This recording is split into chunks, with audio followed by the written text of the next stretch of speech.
அனைவருக்கும் வணக்கம். தமிழ் சினிமாவின் தவிர்க்க முடியாத ஆளுமைகளுள் ஒருவராக திகழ்ந்த பன்முக திறமை கொண்ட பாக்யராஜ் இன்று காலமானார். அவருக்கு வயது 73. சென்னை வள்ளுவர் கோட்டத்தில் உள்ள இல்லத்தில் மனைவியான பூர்ணிமா மற்றும் மகனான சாந்தனுடன் வசித்து வந்த பாக்யராஜ் இன்று காலமானார்.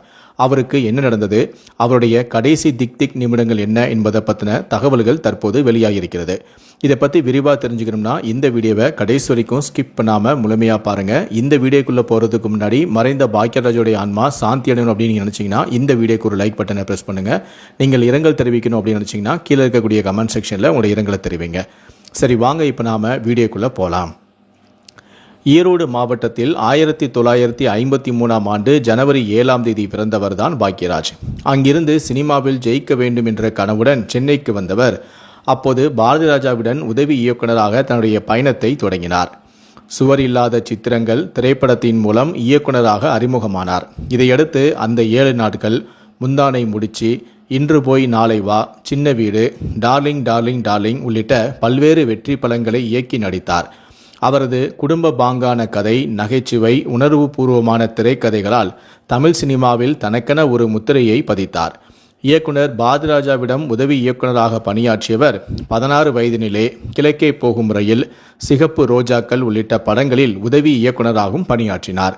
கிழக்கே போகும் ரயில் படத்தில் உதவி இயக்குநராக பணியாற்றியதுடன் கவுண்டமணியுடன் அந்த படத்தில் ஒரு காட்சியிலும் நடித்துள்ளார்.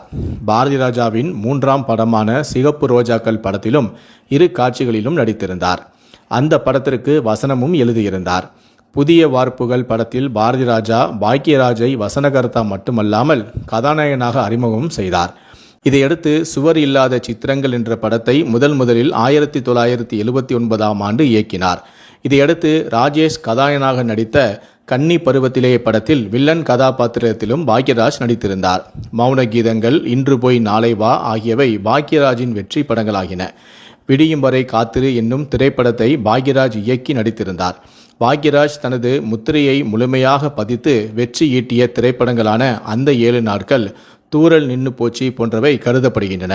பாக்யராஜின் நடிப்பு, வசனம், நடனம் ஆகியவற்றிற்கென்றே தனி ரசிகர்களும் உண்டு. குடும்ப கதைகள், நகைச்சுவை மற்றும் உணர்வு பூர்வமான திரைக்கதைகளால் தமிழ் சினிமாவில் தனக்கென ஒரு முத்திரையும் பதித்தவர். தன்னுடைய திரைக்கதை எழுதும் திறனால் இந்திய திரையுலகையே தனது பக்கம் திரும்பி பார்க்க வைத்தார். பாக்யராஜின் திரைக்கதையை பார்த்து மிரண்டு போன பாலிவுட் சூப்பர் ஸ்டாரான அமிதாப் பச்சன் அவரை தனக்கு ஒரு படம் இயக்கி தர வேண்டும் என கேட்டுக்கொண்டு வரலாறும் உண்டு. அதன் அடிப்படையில் அக்ரே ராஷ்டிரா என்ற இந்தி படத்தை பாக்யராஜ் இயக்கினார். அதில் அமிதாப் பச்சன் நடித்து அந்த படமும் பெரிய ஹிட் ஆனது. 48 ஆண்டு கால திரை வரலாற்றில் 25 படங்களை இயக்கி 75 படங்களில் பாக்யராஜ் நடித்தும் உள்ளார். ஃபிலிம்ஃபேர், சைமா வாழ்நாள் சாதனையாளர் விருது உள்ளிட்ட பல விருதுகளையும் வென்றுள்ளார். 1989ஆம் ஆண்டு அரசியலிலும் இவர் கால் பதித்தார். எம்ஜிஆர் மக்கள் முன்னேற்ற கழகம் என்ற கட்சியையும் தொடங்கினார். பின்னர் அந்த கட்சியை கலைத்துவிட்டு அதிமுகவில் இணைந்தார். அதன் பின் திமுகவில் இணைந்த அவர் கடந்த சில ஆண்டுகளாக அரசியலை விட்டு விலகியிருந்தார். வயது முதிர்வு காரணமாக படம் இயக்குவதை நிறுத்திய பாக்யராஜ் திரைப்படங்களில் சிறப்பு தோற்றங்களில் மட்டுமே நடித்தும் வந்தார். 1990களிலேயே லட்சங்களில் சம்பளம் வாங்கிய பாக்யராஜ் என சொல்லப்படுகிறது. அதன்படி அவரது மொத்த சொத்து மதிப்பு 50 கோடி ரூபாய் எனவும் சொல்லப்படுகிறது. சென்னை நுங்கம்பாக்கத்தில் சுமார் 10 கோடி மதிப்பில் 2 வீடுகள் இருப்பதாகவும் தகவல்கள் தெரிவிக்கின்றன. பாக்யராஜ் தன்னுடைய வாழ்க்கையில் சில புத்தகங்களையும் எழுதி வெளியிட்டு வெற்றி பெற்றுள்ளார்.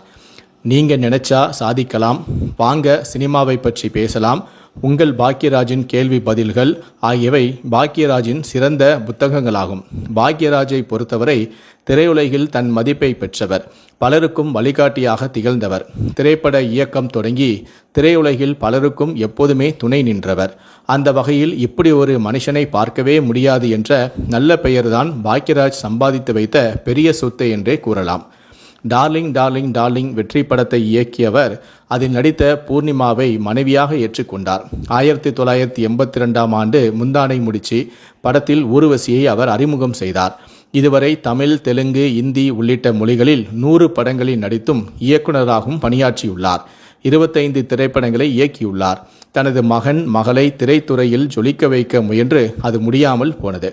இந்த நிலையில்தான் பாக்யராஜுக்கு திடீரென மாரடைப்பு ஏற்பட்டு அவர் தனியார் மருத்துவமனையில் அனுமதிக்கப்பட்டு சிகிச்சை பலனின்றி இன்று காலமானார். அவருக்கு திடீரென ஏன் மாரடைப்பு ஏற்பட்டதற்கு என்ன காரணம் என்ற தகவலும் வெளியாகியுள்ளது. அதாவது பாக்யராஜின் குருநாதரான பாரதி ராஜா காலமானதும் பாக்யராஜ் உடைந்து போய்விட்டாராம். இதுவரை பாரதி ராஜா என்று எங்குமே அவர் குறிப்பிடாமல் இயக்குனர் குருநாதர் என்றே அழைத்திருந்தார். பாரதி ராஜா இறந்ததும் அவரது உடலானது தேனியில் நல்லடக்கம் செய்யப்படும் வரை பாக்யராஜ் சோகத்தில் மூழ்கியிருந்தார்.